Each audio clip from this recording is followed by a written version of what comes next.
Hey guys, don't forget to thumb up the video and subscribe. I'm not going anywhere. You expect Mary Vaughn to look angry or defeated, but instead, a slow smile curves over her face. Oh, bless your heart. Your mother wasn't able to last in serenity. Do you really think you'll be any different? Well, I see what you're trying to do, and you may as well give up now. You don't intimidate me.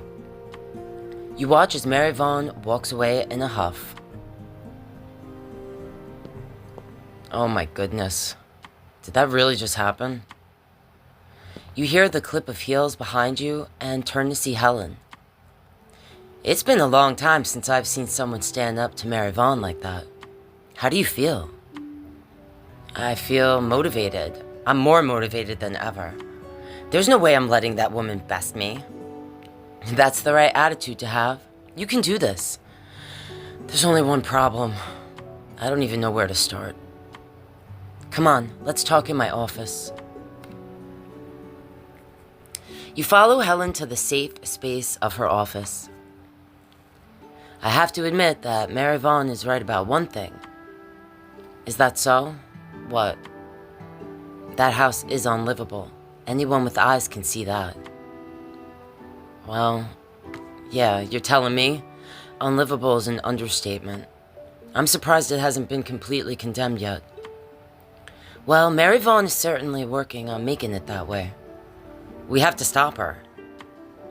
I can get an injunction to fight Mary Vaughn's petition. But in the meantime, we need to get the house in better shape, ASAP. So I have to renovate the house. How on earth am I meant to do that? I don't even know the first thing about home renovation.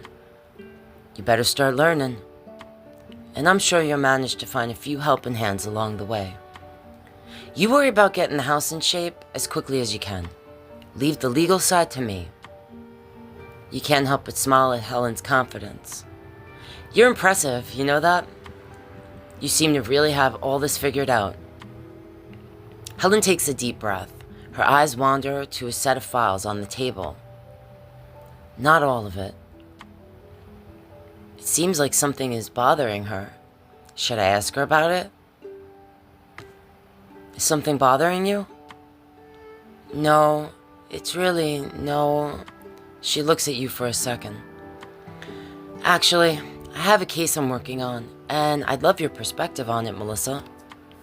Honestly, I'm a little at a loss. Why is that? It's frankly a heartbreaking case.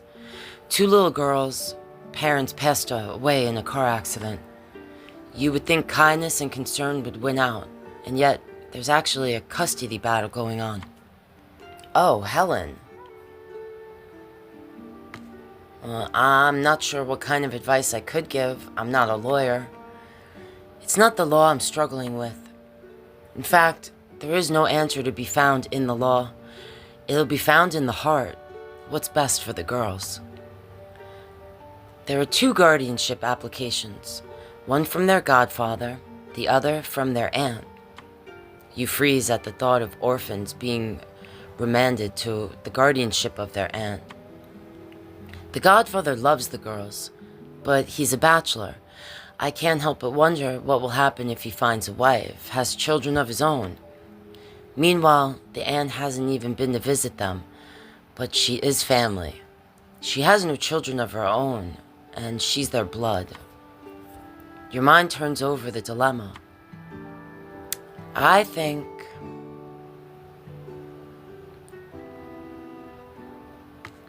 they should be with their godfather. Friends are the family we choose. Their parents chose their godfather for a reason. Helen looks at you with sad eyes. I will take that under very careful advisement. Thank you, Melissa. I appreciate you talking to me, Melissa. Between your advice and taking on the manor, I'm feeling more like myself. You notice Helen is standing straighter, looking more at ease than you've ever seen her. She seems to completely be in her element, and you can't help asking, Can I take a photo of you? Helen brightens. Absolutely.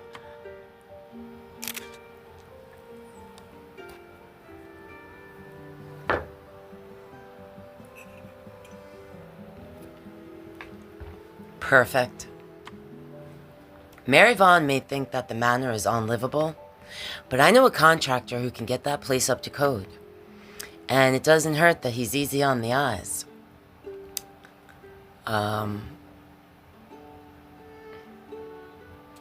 It doesn't matter if he's easy on the eyes. I don't mix business with pleasure. Once you get an eye full of him, you may want to. Come on, I'll give you a ride.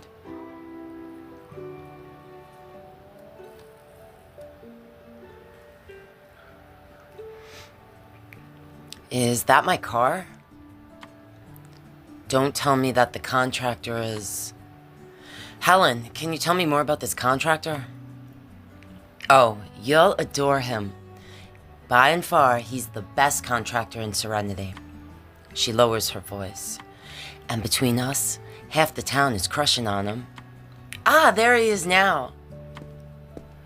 You turn to see none other than Ace walking through the back door, wiping his hands on a cloth. Melissa. Ace. Looks like I get a second chance at a good first impression. Who says I believe in second chances? Maybe it's just the romantic in me, but I have a feeling you do. You may be right. You elbow Helen and whisper beneath your breath. Helen, you didn't tell me the contractor was Ace. Helen shoots you a wink before turning to Ace. Take good care of Melissa for me, Ace. I'll try my best, but this one seems like a bit of a troublemaker.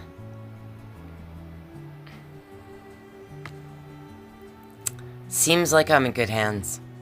Very capable. The flirtatious lilt in your tone makes Ace's cheeks turn pink. Somehow I doubt you're here to see how capable my hands are. I'm not. I wanted to get my house appraised.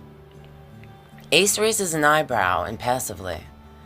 I don't know. You gonna accuse me of stealing your house this time? Hey, I had a very good reason to accuse you. Sure you did. Listen, Ace. It was just a misunderstanding. Can we bury the hatchet? Consider it buried. All I need is an appraisal, then I'll be out of your hair. He squints at you. Don't you need someone to fix up the house? I can fix my house on my own. Ace looks bemused. What? Is something funny? If you had a contractor's license, I'd say you're more than capable of doing it alone. But I somehow doubt you have one of those under your belt. I could. You could.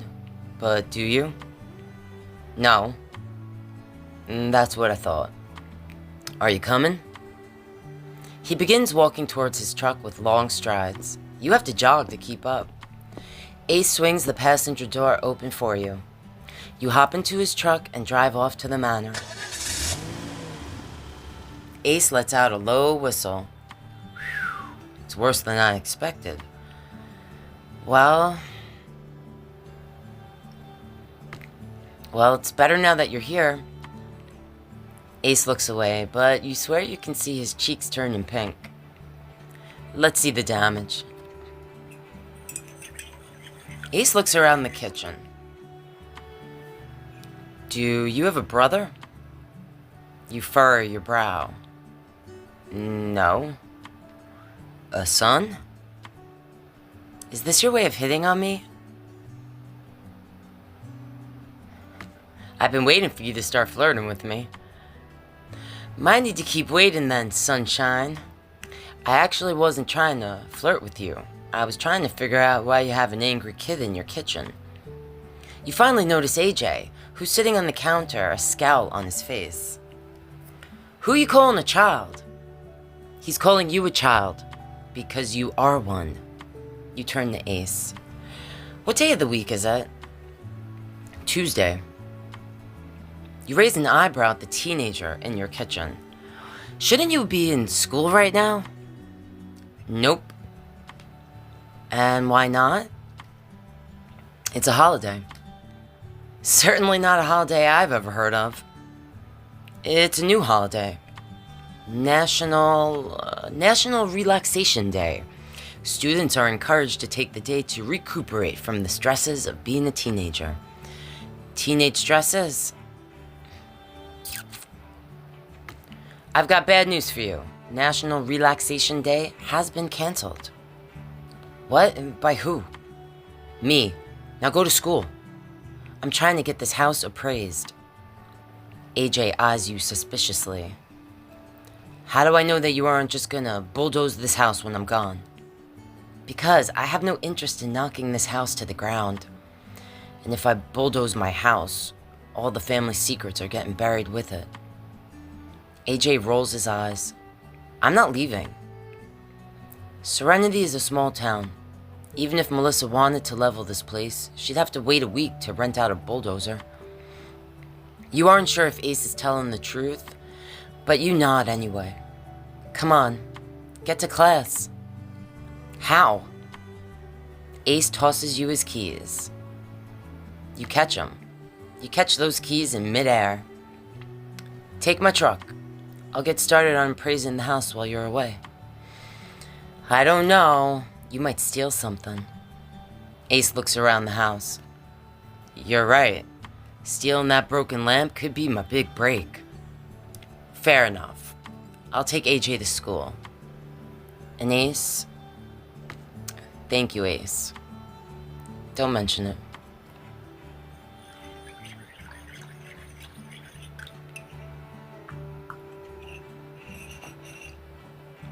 Alright, kid.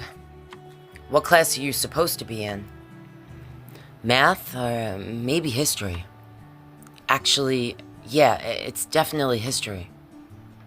Which history class is it?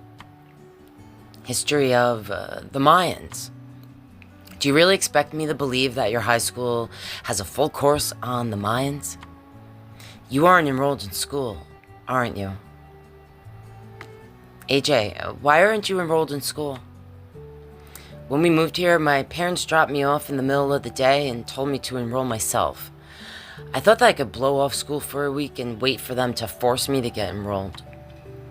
And they never noticed that I was missing school. I planned to enroll myself in school, but Caroline got sick, and I learned there's more important things than school. AJ, you need to be in school. Why do you care anyway? Because I can see that you're a smart kid, even though you're being stupid. Hey, I don't want you to waste your potential. High school would be a step towards unlocking that potential. You see students milling about outside, eating lunch, chatting with their friends. You spot two teenage girls close by. One you recognize as Sid, the young barista that Mary Vaughn scolded yesterday. The other is a girl with a camera slung around her neck. She bears a striking resemblance to Dana Sue. I definitely don't know how to get AJ enrolled, but one of those students might. Who do I want to ask for help? Go and ask her for directions. AJ looks uncharacteristically nervous as he approaches Sid. Hey, I need help getting enrolled. I've seen you around before. I'm Sid. My dad and I live right next door to Caroline. No wonder you look familiar. I'm AJ. You spent a lot of time helping Caroline out, right? Her face softens. You must have been so heartbroken when she got admitted into care. Yeah, Caroline is... He swallows thickly. Caroline is the best. That's her niece, right? She looks just like Caroline. She does. But so far, she's a much bigger pain in my ass. Because she's making you enroll in school? Exactly. Sid giggles. Come on, I'll take you to the registrar's office. You watch AJ and Sid walk away. You hear footsteps coming from behind you and turn to see Mateus. He gives you a charming smile. If it isn't my favorite neighbor. What should I say? Good morning, Mateus. It's good to see you. Mateus's smile widens. You seem to be in a good mood this morning. I must have that effect on you. Mateus shoots you a flirty wink and you giggle. Something like that. So, what are you doing here? I'm dropping off lunch for my daughter Sid. You briefly look between Sid and Mateus. I adopted her when she was just a kid. A bit of a long story, but I wouldn't mind telling you about it sometime. Do I want to hear more of Mateus's story? I'd love that. I'm looking forward to getting to know you better. You smile coyly and Mateus chuckles. You're a bit of a charmer, you know that? Anyway, it's been fun talking to, but I need to run. Mateus gestures toward the school. You're going into the school? That takes dropping lunch off for Sid to the extreme, don't you think? Mateus laughs as he shakes his head. I'm the school's counselor. Really? Mateus is a school counselor. Now you tell me. It makes total sense. Oh, really? You can see me as school counselor? For sure. I've been doing it for quite some time now. It's a really rewarding job. My first appointment starts in... He checks his watch, then swears. 50 seconds. I have to run, Melissa. He gives you a friendly grin before jogging away. As you watch him go, you hear footsteps approach you. You turn to see Maddie smiling at you, holding a plate of cookies. Maddie, what are you doing here? Ty's baseball team is having a bake sale. I'm just dropping off a batch of cookies for him. But enough about me. Were you just talking to Saint? Saint? I thought his name was Mateus. His real name is Mateus, but everyone in town calls him Saint. Why Saint? It's a play on his last name, Santiago. That and with what a do-gooder he is, he's an absolute saint. Well, Saint is just being neighborly. I'm fairly sure that half the women in town would swoon if that man winked at them. Really? I can see why. You look back at Santiago and admire his muscular form. I can see why. Between you and me, I think he's such a hot ticket because he's hard to get. He always puts his family first, which means he doesn't date around. He's not the type to pursue a partner unless he truly believes that things will become serious. You can flirt with him, and I'm sure he may even flirt back. But it might take longer time for him to actually open up to you.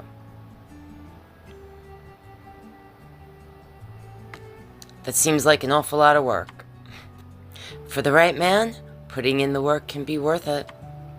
Dealing with teenagers isn't easy, so I admire him for that.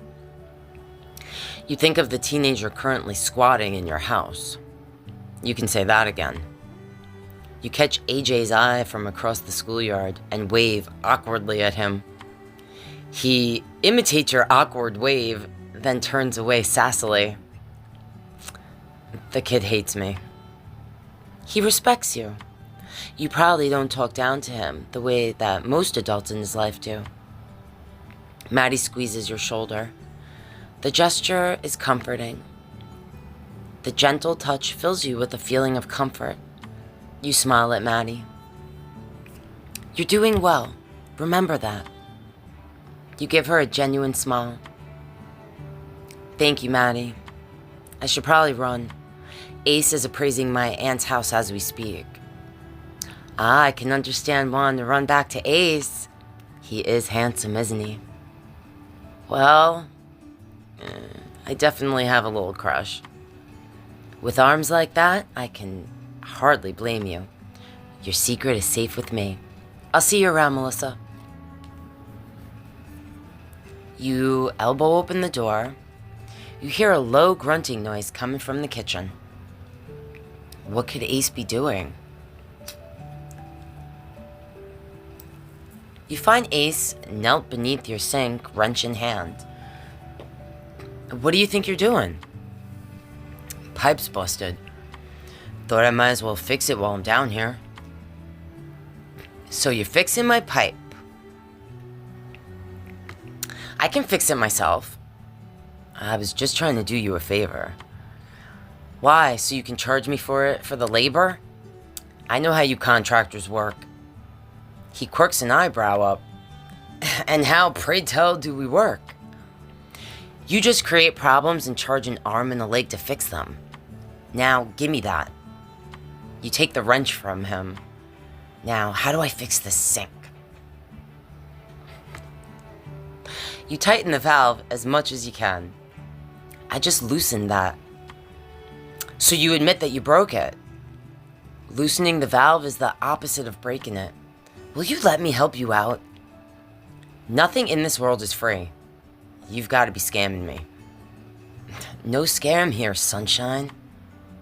Sunshine?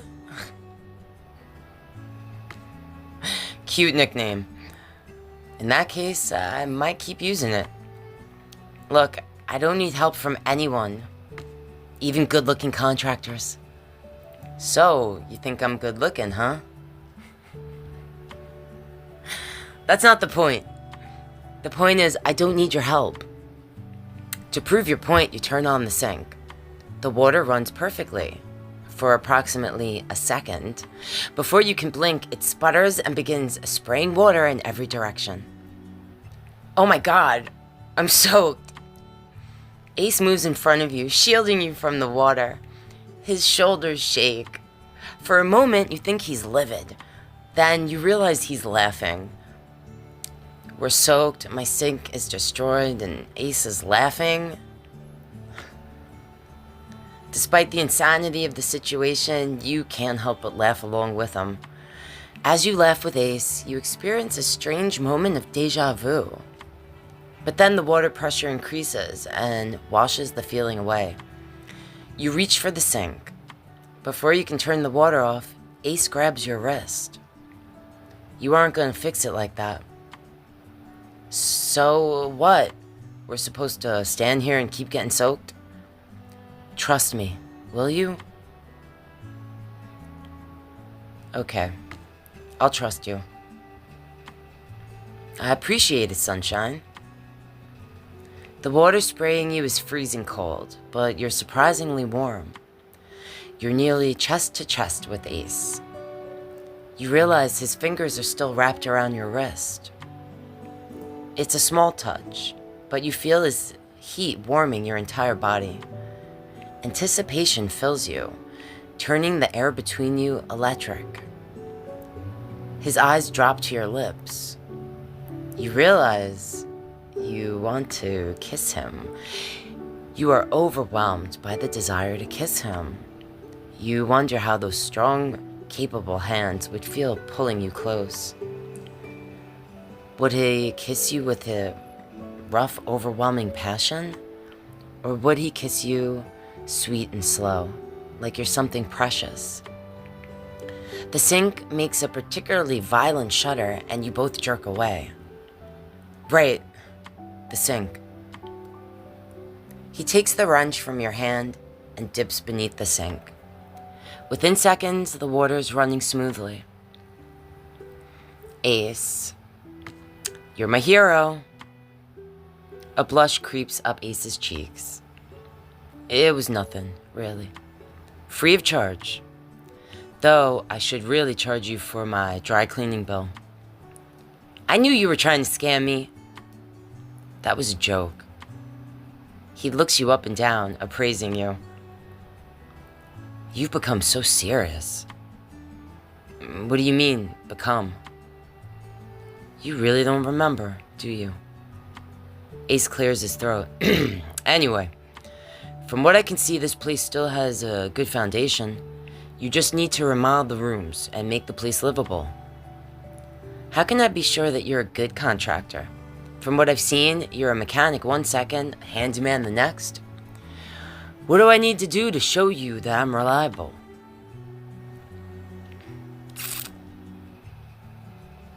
I need proof that you're qualified. As of now, your word means nothing to me. He thinks for a moment. Are you staying in one of the bedrooms? I am.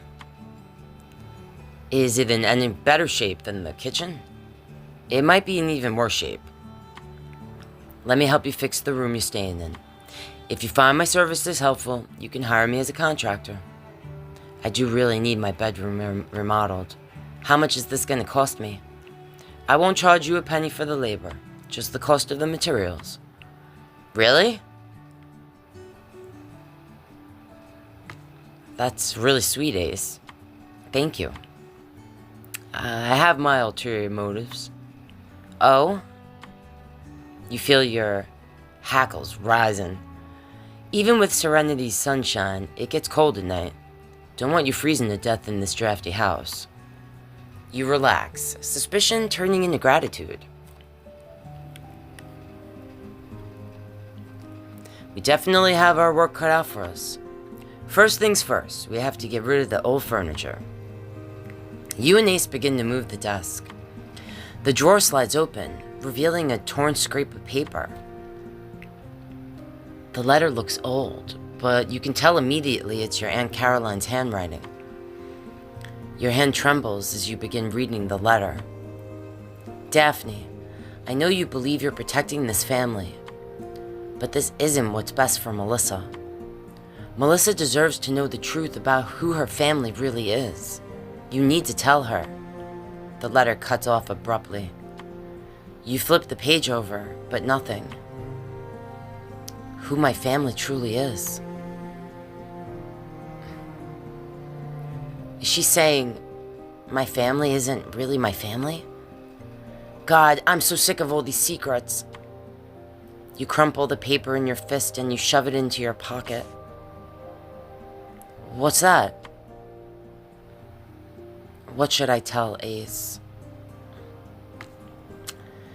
It's a letter that Aunt Caroline wrote.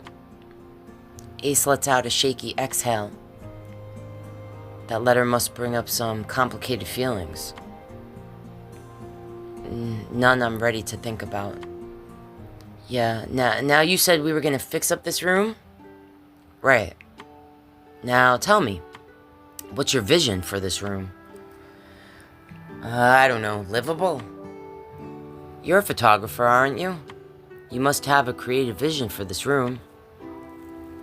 Well, I did have something in mind. In that case, are you ready to show off that creative eye? I'm ready.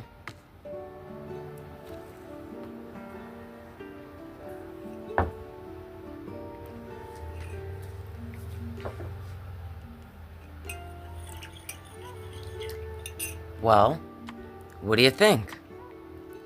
What do I think? I love it. You clap your hands together. I can't believe how much we've transformed this place. You have a good eye for this sort of thing. If you decide to let me lend a helping hand, you know where to find me. I'll see you later. The moment Ace leaves, you realize that you're still soaking wet. And on top of that, you're starving. I need to get out of these wet clothes and find something to eat. As if on cue, the doorbell rings. You peer out the window to see Dana Sue standing at your door. You open the door. Dana Sue breezes in like she owns the place. Why does this place look like 10 miles of bad road? But it's a wonderful property, I'll give you that. She takes in your appearance and frowns. Why do you look like you've just jumped in the lake in your clothes? What should I tell her? You fill her in on everything that just happened in the kitchen with Ace. Not that I don't appreciate the surprise visit, but what are you doing here? I hate the idea of you starving in this lonely home, so I brought you some comfort food from Sullivan's for your dinner tonight. Dana Sue brought me food? That is so nice of her. What a kind gesture. Now, I'll leave you be. I'll see you around, Dana Sue. Dana Sue leaves. You open the takeout container to find a plate of short ribs. Maybe this night won't be so bad after all.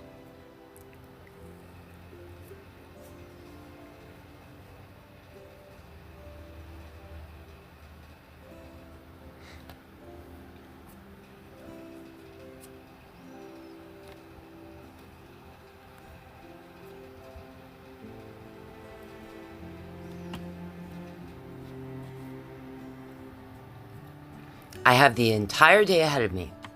This is the perfect time to start fixing up the house. You walk through the foyer and notice a large wooden beam broken in half. I bet I could get some wood and fix that myself. The light flickers above you, and I can definitely get a new light bulb.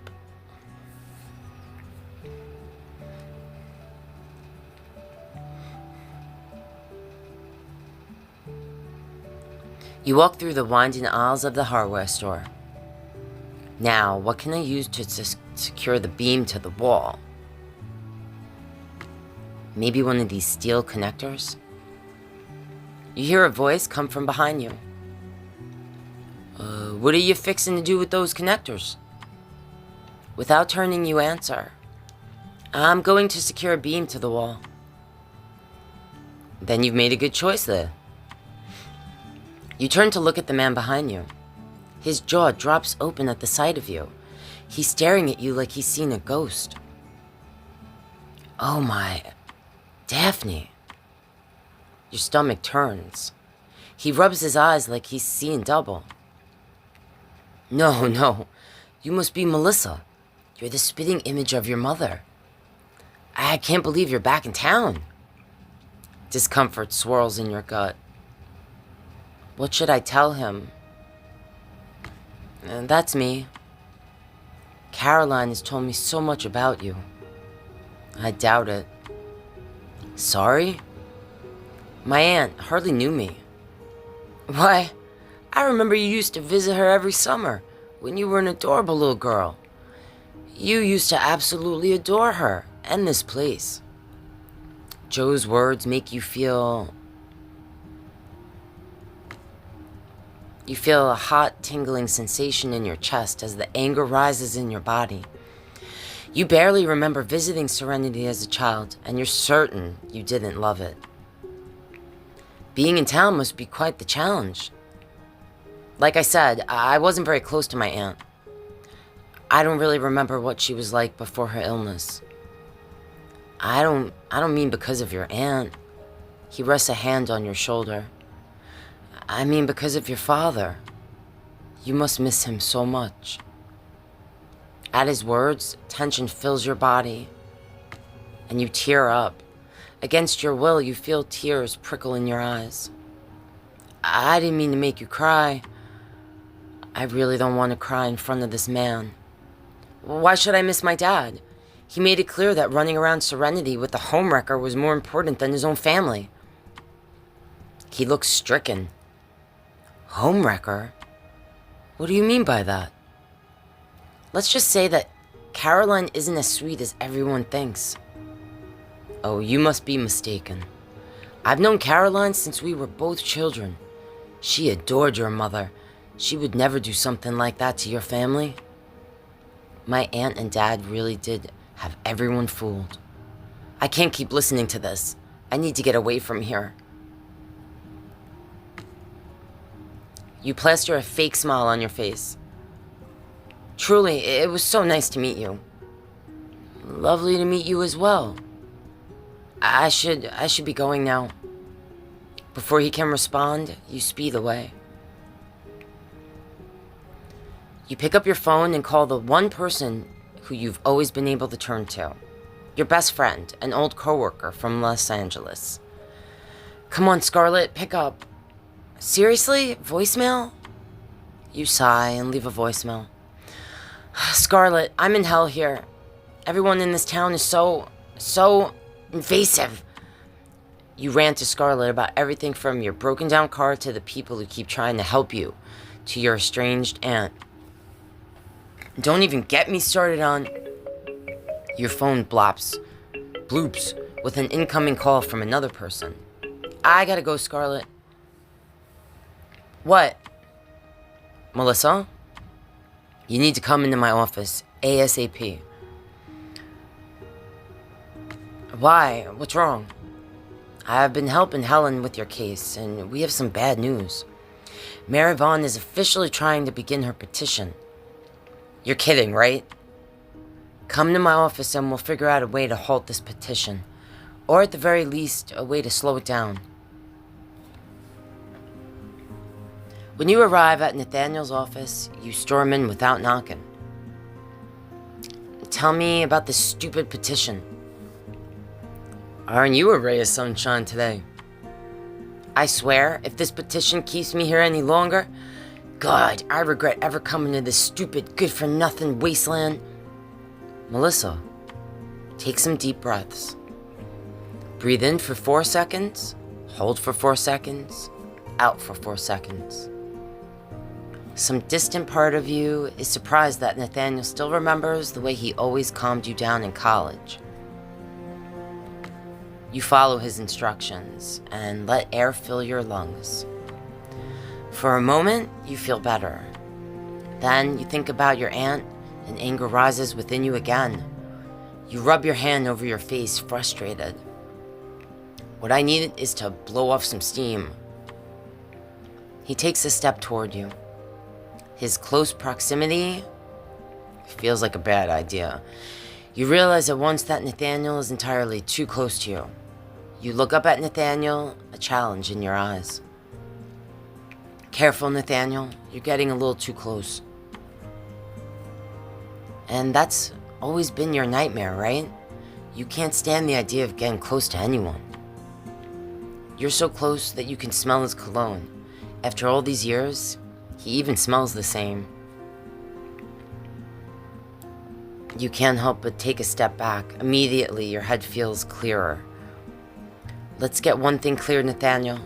I'm not here to settle down, and I'm certainly not here for you. The minute the house is taken care of, I'm out of here. Is that supposed to surprise me? Your best talent always has been running away. You feel a fire blaze through you. You take a deep breath, ready to explode, when you hear the door swing open.